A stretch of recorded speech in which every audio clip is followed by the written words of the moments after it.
నమస్తే, నేను Madhu. Party cadre తో నారా చంద్రబాబు నాయుడు గారు అయితే సమావేశాలు అయితే పెట్టడం అయితే జరిగింది. అయితే దీనికి కొంతమంది గైహాజరు కూడా అయ్యారు.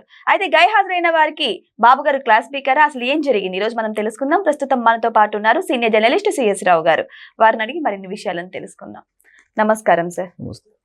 సార్, పార్టీ క్యాడర్ కి సంబంధించిన సమావేశాలు బాబు గారు అయితే పెట్టారు. మరి దీనికి సంబంధించి కొంతమంది గైహాజరు కూడా అయ్యారు. మరి బాబు గారు ఏ లెవెల్లో సీరియస్ అయ్యారు వారి మీద? సీరియస్ అంటే గైడెన్స్ ఇస్తున్నారు, దిశానిర్దేశం చేస్తున్నారు. చంద్రబాబు గారు సీరియస్ అయ్యారంటే చురకలు అంటించడమే సీరియస్ అయ్యారని చెప్పి మనం రాసుకుంటాం జనరల్ గా. ఆయన కోప్పడి అట్లా చేయరు, కాకపోతే ఆయన అసహనానికి గురయ్యారని చెప్పి నిన్న మీటింగ్ ని పరిశీలిస్తే కనుక అర్థం అవుతుంది. ఎందుకు అని అంటే రాష్ట్ర వ్యాప్తంగా కూడా పార్లమెంట్ వైజ్ కమిటీలు ఉన్నాయి. తెలుగుదేశం పార్టీ కమిటీలు పార్లమెంటు స్థాయిలో వేశారు.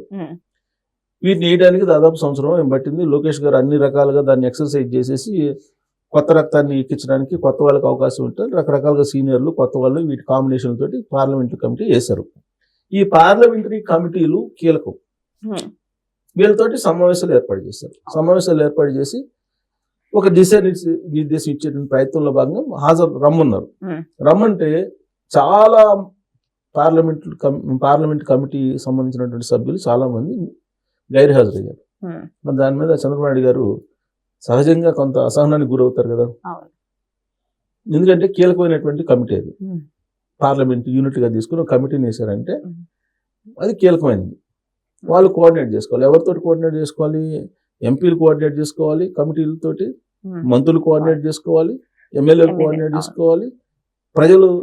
ప్రజలకి ఏం చేసింది ఈ ప్రభుత్వం, ఏం చేయబోతుంది అనేది తెలియజేయాలి. అది వాళ్ళ బాధ్యత. ఇదన్నీ తెలియజేయడానికి చంద్రబాబు గారు మీటింగ్ రమ్మంటే గైర్హాజరు అయ్యారు చాలా మంది అని అంటే మరి అది డెఫినెట్ గా చంద్రబాబు గారికి అసహనం కలుగుతుంది. మరి క్యాడర్ అసహనంగా ఉన్నారా, అందుకే గైర్హాజరు అయ్యారా అనేటువంటి ఒక ప్రశ్న ఇప్పుడు మళ్ళా ఉత్పన్నం అవుతుంది. కాకపోతే చంద్రబాబు నాయుడు గారి బాధ అంతా ఏంటంటే తాను చేయగలిగింది చేస్తున్నాను కదా, ఇంకా వీళ్ళు కోఆపరేట్ చేయట్లేదు అనేది ఒకటి ఉంది ఆయనకి. యాక్చువల్గా ఆయన చెప్పారు, నేను మారాను, నేను మారుతాను అని చెప్పారు. ఎలక్షన్ ముందే చెప్పారు ఆయన. ఇప్పుడు ఆయన మారారంటే ఆయన ఏమంటున్నారు, ఇప్పుడు పొలిటికల్ గవర్నెన్స్ అంటున్నారు. ఇంతకుముందు పొలిటికల్ గవర్నెన్స్ అనేది ఉండేది కదా. చంద్రబాబు గారు 2004లో కానీ 2004 ముందు 99లో కానీ ఆయన ఫస్ట్ 95లో సీఎం అయినప్పుడు కానీ పొలిటికల్ గవర్నెన్స్ అనేది ఉండేది కాదు. చంద్రబాబు నాయుడు గారు ముఖ్యమంత్రి అయితే ఐఏఎస్లు ఐపీఎస్లకి పండగ, ఉద్యోగులకు పండగ. ఎందుకంటే ఎడ్యుకేటివ్ సిస్టమ్ పవర్ఫుల్గా ఉంటుంది. కానీ అదే మీరు అబ్జర్వ్ చేస్తే రాజశేఖర రెడ్డి గారు సీఎంగా ఉన్నా లేదా జగన్మోహన్ రెడ్డి గారు సీఎంగా ఉన్నా పొలిటీషియన్స్ పవర్ఫుల్. అందుకే మీరు అబ్జర్వ్ చేయండి, జగన్మోహన్ రెడ్డి గారి టైంలో ఎమ్మెల్యేల ఇంటికి ఎస్పీలు వచ్చేవాళ్ళు, ఐపీఎస్లు వచ్చేవాళ్ళు ఎమ్మెల్యేల ఇంటికి. సో ఆ రూలింగ్ డిఫరెంట్గా ఉంటుంది, పొలిటికల్ రూలింగ్ ఉంటుంది ఈసారి మందు కూడా అని చెప్పి చెప్పారు ఆయన. ఎవరు? బాబు గారు, చంద్రబాబు నాయుడు గారు ఎలక్షన్ ముందు. క్యాడర్ కూడా ఈసారి చంద్రబాబు నాయుడు గారు మారారు, పొలిటికల్ గవర్నెన్స్ ఉంటుంది అని చెప్పేసి అనుకున్నారు. కానీ చంద్రబాబు నాయుడు గారు ఎప్పుడు కూడా అడ్మినిస్ట్రేషన్ విషయంలో అంటే ప్రజాసేవ, అభివృద్ధి ఇదే కనిపిస్తుంది ఆయనకి, ఇంకా రెండోది కనిపించదు. ఒకసారి అధికారంలోకి వచ్చిన తర్వాత ఆయనకి ఎంతసేపుడికి అభివృద్ధి అభివృద్ధి అభివృద్ధి, తొందరగా దీని మీద ఒక స్వర్గం చేసేద్దాం అన్నట్టుగా ఫీల్ అవుతుంటారు ఆయన. దాంట్లో అందరిని పరిగెత్తమంటారు. ఈ పరిగెత్తం ఉండే ఆయనతో పరిగెత్తే వాళ్ళు ఏమో హ్యాపీగానే ఉంటారు. పరిగెత్తుల వాళ్ళు ఏం చేస్తారు, ఆయనకి వెనక వ్యతిరేకంగా ప్రచారం చేస్తూ ఉంటారు. దాంతోపాటు మిగతా వాళ్ళని డిజపాయింట్ చేస్తూ ఉంటారు. ఇప్పుడు అదే జరుగుతుంది. ఇప్పుడు ఆయన ఏమో 2029 విజన్, 2047 విజన్ ఇలా పెట్టుకున్నారు. ఆ విజన్ తీసుకుని మనం వెళ్దాం అంటేనేమో కలిసి వచ్చేటువంటి వాళ్ళు లేరు, అధికారులు లేరు, క్యాడరు లేదు, ఎమ్మెల్యేలు లేరు, ఎంపీలు లేరు, మంత్రులు లేరు. ఇది పరిస్థితి. దీని అంతా సరిదిద్దుకోవాలని అంటే ఆయనకి తల ప్రాణం తోక వస్తుంది వాస్తవంగా చెప్పాలంటే. అందుకే మీటింగులు పెట్టారు. మీటింగులు కూడా రాకపోతే అసహనానికి గురిగారు. సో అందుకే అంటే హాజరు శాతం అనేది 90% అబవ్ ఉండాలి. సొంత పార్టీలో మీటింగ్లు అంటే అందులో చంద్రబాబు గారితో మీటింగ్ అని అంటే వాళ్ళు రావాలి, వచ్చి చెప్పాలి. ఎందుకు అంటే ఆయన బాధపడుతుంది, ఇంత చేసి కూడా చెప్పుకోలేకపోతున్నాము అని. ఇప్పుడు ప్రతిపక్షం ఏం చేస్తుంది, ప్రతిపక్ష హోదా లేకపోయినప్పుడు కూడా ఇంత చేస్తున్నప్పటికీ ఏమీ చేయలేదు, మళ్ళీ నన్నే సీఎం కావాలని కోరుకుంటున్నారు అనేది జగన్మోహన్ రెడ్డి గారు భావిస్తున్నారు. అదే చెప్తున్నారు, అయిపోయింది ఈ గవర్నమెంట్ పని, నన్ను సీఎంగా ప్రజలు కావాలనుకుని కోరుకుంటున్నారు అనేది ఆయనకి కనిపిస్తుంది ఆంధ్రప్రదేశ్లో. అలాంటి పరిస్థితి ఎందుకు వచ్చింది? చేసింది చెప్పుకోలేకపోయినందువల్ల ఇలాంటి పరిస్థితి, అలాంటి భావన అతనికి కూడా కలుగుతుంది అని సూపర్ 6 లో అనౌన్స్ చేశారు చంద్రబాబు నాయుడు గారు. కానీ సార్ ఇంతకు ముందు కూడా చాలా మంది అంటే ఫస్ట్ టైం ఎమ్మెల్యే అయిన వాళ్ళు కూడా మంత్రి అయిన దాఖలాలు ఉన్నాయి ఈ ప్రభుత్వంలో. సో ఈ విషయంగా చంద్రబాబు నాయుడు గారు కూడా కొన్ని సర్వేలు చేశారు. చాలా మంది మంత్రులు ఎమ్మెల్యేలు అయినా కూడా వాళ్ళు ప్రజల మధ్యకు పోవడం లేదు. సో ప్రజల మధ్యకు వెళ్ళి చెప్పండి, లేకపోతే ఖచ్చితంగా యాక్షన్ తీసుకుంటాను, వాళ్ళని మంత్రి పదవి నుంచి దించేసి వేరే వాళ్ళని ఎక్కించే అవకాశాలు కూడా ఉన్నాయని ఇంతకు ముందే వార్నింగ్ ఇచ్చారు. సో ఇప్పుడు మరి ఈ పరిణామం చూస్తుంటే మరి నిజంగానే మంత్రి పదవులు ఊడిపోయే అవకాశాలు ఉన్నాయంటారా? ఇప్పుడు చంద్రబాబు నాయుడు గారు అలానే చెప్తారులే, మనకేం కాదులే అనేటువంటిది ఒకటి ఉంది. ఎందుకంటే చంద్రబాబు నాయుడు గారు ఎప్పుడు కూడా ఇమీడియట్ డెసిషన్ తీసుకోరు. ఆయన టైం ఇస్తారు, డెసిషన్ తీసుకుంటారు, ఎప్పుడుగో ఇస్తారు. కానీ ఈ లోపల ఆ వేడి తగ్గిపోతుంది. ఇప్పుడు ఫస్ట్ నుంచి ఆయన సర్వేలు చేసుకుంటున్నారు, 4-5 సర్వేలు చేసుకుంటున్నారు. ఈ ప్రభుత్వ పనితీరు ఎలా ఉందని చేసుకుంటున్నారు, అమలు చేస్తున్నారు, స్కీములు ఎలా ఉన్నాయని చేసుకుంటున్నారు. ఎమ్మెల్యేలు ప్రజలకు వెళ్ళి ఈ చెప్పట్లేదని తెలుసు, పూర్తి స్థాయిలో ఇవన్నీ తెలుసు. అందుకే వాళ్ళని ఎప్పటికప్పుడు మోటివేట్ చేస్తున్నారు. మోటివేట్ చేసి ఇంకా ఆయనకి ఇంకా లాభం లేదనుకున్నప్పుడు చర్యలు తీసుకుంటారు. అప్పుడు కాస్త పుణ్యకాలం అయిపోతుంది. అదే ఇప్పుడు క్యాడర్ బాధ కూడా అదే. ఇప్పుడు కొత్త రక్తం పార్టీకి ఎక్కించాలంటే పార్టీలో కష్టపడి పైకి రావాలి. సింగిల్ టైం ఎమ్మెల్యే కాగానే మినిస్టర్ పదవి ఇచ్చేస్తే క్యాబినెట్ లో అసలు ఆ డిపార్ట్మెంట్ మీద అవగాహన లేకుండా ఏం చేస్తారు? సమస్యలు పరిష్కరించాలి కదా. అన్ని చంద్రబాబు నాయుడు గారు అయితే చేయలేరు కదా. ఇప్పుడు లోకేష్ గారు ఉన్నారు, ఆయన డిపార్ట్మెంట్ లో కమాండ్ తీసుకొచ్చుకున్నారు, ఆయన ఏదో వినూత్నంగా వెళ్తున్నారు. అన్ని డిపార్ట్మెంట్లు ఆ విధంగా మంత్రులు ఉంటే అలా మొత్తం సక్సెసే కదా గవర్నమెంట్. పైగా చేసినటువంటి పనులు చెప్పుకోలేని పరిస్థితిలో ఉన్నారనేది ఆయన బాధ. ఇప్పుడు సూపర్ 6 లో అమలు చేస్తున్నారు. ప్రతి నెల 1వ తారీఖు 4,000 రూపాయలు పెన్షన్ ఇస్తున్నారు కదా. ఉచిత బస్సు ఇచ్చారు కదా. చెప్పిన దానికన్నా ఎక్కువ వెసులుబాటు కల్పించారు మహిళలకి.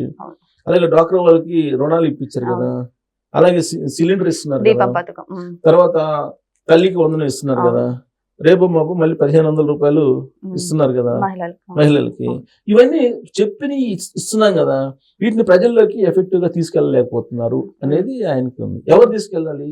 ఈ పార్లమెంట్ కమిటీలు తీసుకెళ్ళాలి. పార్లమెంట్ కమిటీని ఎవరితో కోఆర్డినేట్ చేసుకోవాలి? ఎంపీలు, మంత్రులు, ఎమ్మెల్యేలు వీళ్ళందరూ కోఆర్డినేట్ చేసుకోవాలి. సో వీళ్ళందరి మధ్య కోఆర్డినేషన్ లేని కారణంగా చేసినటువంటి పనులు ప్రజల్లోకి వెళ్ళట్లేదని. ఇప్పుడు చంద్రబాబు నాయుడు గారి ఉపయోగించేటువంటి టెక్నాలజీకి సంబంధించిన టెర్మినాలజీ ఉంటుంది కదా. ఈ టెర్మినాలజీ ఎవరికి అర్థం కాదు అసలు.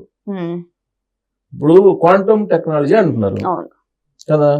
ఎవరికి ఎంతమందికి అర్థం అవుతుంది క్వాంటమ్ టెక్నాలజీ? దీంతో నాకేంది అయ్యేది అని అంటారు. మనం పోయి విలేజెస్ లో ఎక్కడ చెప్తే, ఇప్పుడు విలేజెస్ లో ఉండేది ఎవరు 50 అబోవ్ వాళ్ళే ఉంటారు. ఇప్పుడు వచ్చిన జనరేషన్ ఎవ్వరు దాదాపు ఉంటున్నారు. ఎవరి కూడా బయటకు వెళ్ళిపోతున్నారు, ఉద్యోగాలు తీసుకుంటారు. అక్కడ ఉండేది ఎవరు మాక్సిమం 40 అబోవ్ వాళ్ళు ఉంటారు. వాళ్ళకి క్వాంటమ్ టెక్నాలజీ, ఆర్టిఫిషియల్ ఇంటెలిజెన్స్ ఈ చేస్తున్నా అని చెప్తే, డ్రోన్ టెక్నాలజీ, స్పేస్ టెక్నాలజీ ఇవన్నీ చెప్తున్నాం అనుకోండి, వాళ్ళకి అర్థం అవుతుందా? అర్థం అవుతుంది. ఎప్పుడు నువ్వు పోయి దగ్గర కూర్చొని వాళ్ళకి అర్థమయ్యేటువంటి భాషలో చెప్తే అర్థం అవుతుంది. ఆర్టిఫిషియల్ ఇంటెలిజెన్స్ ఉంటే అదేదో కాదు. నువ్వు రేపు వ్యవసాయం చేసుకుంటావు కదా, వ్యవసాయం చేసుకునేటప్పుడు అది మనకు ఉపయోగపడుద్ది. డ్రోన్ వస్తుంది, డ్రోన్ వేస్తే మీకు మందులు కొడతారు, ముందు కొట్టే వాళ్ళు మనకు అవసరం లేదు ప్రత్యేకంగా. ఆర్టిఫిషియల్ ఇంటెలిజెన్స్ కనుక వస్తే కనుక నీకు పంట ఎప్పుడు వస్తుంది, పంటకు వచ్చే తెగుళ్ళు కూడా ముందే మనం కనుక్కోవచ్చు. ఇవన్నీ చెప్పాలి, అక్కడ పోయి చెప్పాలి. గ్రౌండ్ లెవెల్లో ఎవరు చెప్తారు? క్యాడర్ చెప్పాలి. క్యాడర్ చెప్పాలంటే వాళ్ళు ముందుకు పోవట్లా. మరి ఎంత చేసినా కానీ బూడిదలో పోసిన పనేరే కదా. ఒకవైపు రాజధాని కడుతున్నారు, ఇంకోవైపు పోలవరం పూజ చేస్తున్నారు, ఇంకోవైపు కేంద్ర ప్రభుత్వం నుంచి నిధులు తీసుకొస్తున్నారు. తర్వాత రెవెన్యూ పెంచారు, ఇప్పుడు 1,00,000 కోట్లు రెవెన్యూ వస్తుంది, రెవెన్యూ పెంచారు. ఇన్ని చేస్తున్నప్పుడు నువ్వు ఎక్కడ చెప్తున్నారు టెక్నాలజీ ప్రకారం? ఇప్పుడు అనంతపురం ఉంది, అనంతపురంలో ఏం చేస్తున్నారు అనేది ఎంతమందికి తెలుసు? టెక్నాలజీ, కొత్త టెక్నాలజీ తోటి నరేంద్ర మోడీ గారు మన్ కీ బాత్ లో చెప్పేంత వరకు ఇంకా జనాలకు తెలియదు.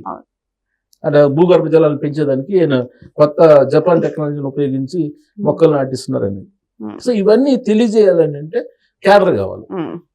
క్యాడర్ కావాలంటే కమిట్మెంట్ ఉన్నటువంటి కమిటెడ్ వర్కర్స్ కావాలి పార్టీకి. ఇప్పుడు ఏమవుతుంది, ఎమ్మెల్యే టికెట్ కావాలంటే డబ్బులు వరవడి ఇవన్నీ ఉన్నాయి. సో వాళ్ళకి పార్టీ సిద్ధాంతం అంటే తెలీదు, పార్టీ కార్యక్రమాలని ఎలా ప్రజల్లోకి తీసుకెళ్లాలని తెలియదు. అసలు ప్రజల పట్ల మీకు చిత్తశుద్ధి ఉన్నారు కదా, అదేదో పెత్తనం అనుకుంటున్నారు. అదే చంద్రబాబు గారు చెప్తుంది, మీరు మీకు ఇచ్చిన పెత్తనం కాదు, మీరు ప్రజాసేవకులు, మీరు ప్రజల్లో ఉండండి అని చెప్తున్నారు. సో అవి చెప్పాలంటే ఇప్పుడు చేసి చెప్పుకోలేని పరిస్థితుల్లో ఉన్నారు అని చెప్తున్నారు. ఇప్పుడు ఎగ్జాంపుల్ PPP మోడల్ వచ్చింది. దాని మీద పీపీపీ మోడల్ దాని ఏంటి అనేది మీకు గ్రామ స్థాయిలోకి వెళ్ళి చెప్పాలి కదా. అవును. ఎక్కడ చెప్పారు? ఇలాంటివన్నీ ఉన్నాయి. సో కాబట్టి ఇవి తెలియజేయాలంటే కమిటీలు యాక్టివేట్ కావాలి అని చెప్పి ఆయన మీటింగ్ పెడితే ఆ మీటింగ్ కూడా కొంతమంది రాకపోయేటప్పటికి కొంత క్లాస్ బీకాల్సి వచ్చింది. సో బాబు గారు అయితే యాక్టివ్ గా ఉన్నారు, మరి కమిటీ విషయం ఏంటి? కమిటీ కూడా యాక్టివ్ అయితే నిజంగా ఆంధ్రప్రదేశ్ బంగారు ఆంధ్రప్రదేశ్ గా అయితే మారడానికి రెడీగా ఉంది. మరి వెయిట్ చేసి చూద్దాం బాబు గారి నాయకత్వంలో మరి క్యాడర్ ఇప్పటికైనా మారుతుందా లేదా అనేది. Thank you so much. Thank you.